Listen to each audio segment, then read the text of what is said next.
parler des publiscandales. Vous avez certainement remarqué qu'on en parle pas mal dans les médias depuis plusieurs semaines. On parle de scandales autour des intercommunales. On parle de Publifin, de Publipark, de Publilec, de Netis. Tout ça, c'est pas très évident à comprendre. Et donc, voilà, on va un peu se poser la question, en fait, c'est quoi une intercommunale et comment ça se fait que ces politiciens touchent autant d'argent? Alors, une intercommunale, ça sert à quoi? C'est très simple. Les communes doivent fournir des services à la population. Très concrètement, on parle de la distribution des déchets, faire en sorte qu'il y ait une distribution de l'eau, de gaz, etc. Et les intercommunales, c'est tout simplement différentes communes qui décident de se mettre ensemble pour fournir ce service-là à la population sans que chacun soit dans son coin à devoir gérer sa popote, mais de plutôt mettre différentes communes ensemble sous une intercommunale pour fournir ces services-là à la population. Pour gérer ces intercommunales, on désigne donc aussi des élus politiques pour vérifier que le travail soit bien fait. Jusqu'ici, pas de problème. Là où ça devient plus problématique et plus complexe à comprendre, c'est quand ces intercommunales ont décidé de construire une structure d'entreprise parallèle, donc au-dessus des intercommunales, en dessous, sur les côtés, etc. Donc une structure très complexe d'entreprise autour des intercommunales. Par exemple, ça donne ce genre d'image, donc c'est un petit schéma que j'ai trouvé sur internet. Ça montre un peu la complexité et le micmac de structures d'entreprise que ça génère autour des intercommunales. Le problème, c'est que ces entreprises, en tout cas tout ce micmac de structures, ne sont plus en fait dans les faits des intercommunales.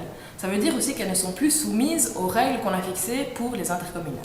Par exemple, dans une intercommunale, on peut toucher maximum 200 € pour une réunion.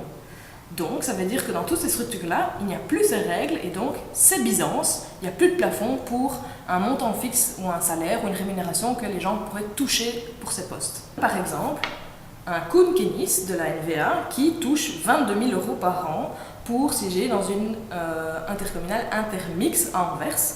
Et donc, il a touché 22 000 € pour 6 réunions, c'est-à-dire 3 000 € la réunion. En fait, ces publiscandales, ils posent deux débats de société. Le premier débat, c'est un débat, un débat démocratique sur les services publics. Les intercommunales, au départ, c'est un service public, c'est-à-dire que la population donne de l'argent et des élus sont désignés pour faire en sorte qu'un service soit rendu en échange à cette population. Et donc là où ça a commencé à dégénérer, c'est quand ils ont décidé de construire ces fameuses structures et ces micmacs d'entreprises et en fait de gérer ces entreprises comme des entreprises privées, c'est-à-dire qui ont pour but de faire de l'argent, de générer de l'argent et pas juste un service à la population. Et donc ça donne quoi quand on gère une entreprise publique comme une entreprise privée? D'une part, ça donne des salaires super élevés où ils alignent en fait les salaires comme dans les multinationales. Donc par exemple, à titre d'exemple, Stéphane Moreau du PS qui a touché 960 000 € par an, mais ça donne aussi des investissements très louches, comme par exemple on investit cet argent public en bourse, ou alors on investit carrément dans des trucs pas très nets comme dans des armes chimiques. Les intercommunales et les services publics doivent rester un service public. C'est-à-dire avec aussi un contrôle démocratique qui fait en sorte que les gens qui payent et qui mettent de l'argent pour recevoir en échange un service doivent aussi avoir un droit de regard, ça doit être transparent, donc ça veut dire que ça doit être clair où va cet argent et à quoi il sert. Le deuxième débat que ça ouvre, c'est la question des revenus des politiciens. Donc justement, avec tous ces publiscandales, en fait, on a découvert que toute une série d'élus politiques gagnaient beaucoup d'argent. Par exemple, vous avez certainement entendu parler récemment de Siegfried Bracke, qui est de la NVA, donc le parti de Bart de Wever. Lui, il a gagné 305 000 € par an. Mais on a aussi notre trio gagnant de Publifin Netis. Publifin Netis, c'est donc ce fameux groupe lié à l'intercommunale dans la province de Liège. Nous avons André Gilles du PS qui lui a gagné 365 600 € par an, Dominique Drillon du CDH 150 900 € par an et Georges Pire du MR 309 000 € par an.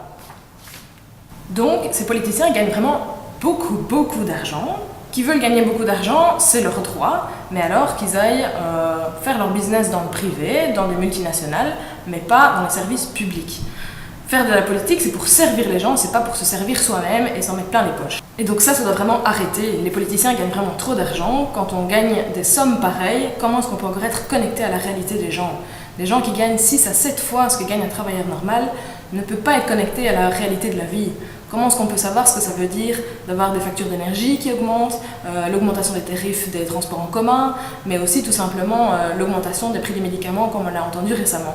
Et donc à ce titre, les élus du PTB donnent le bon exemple en continuant à vivre avec un salaire moyen de travailleur pour justement rester connecté à cette réalité-là, ce qui est essentiel pour des élus politiques. Parce que quand on ne vit pas comme on pense, on finit par penser comme on vit.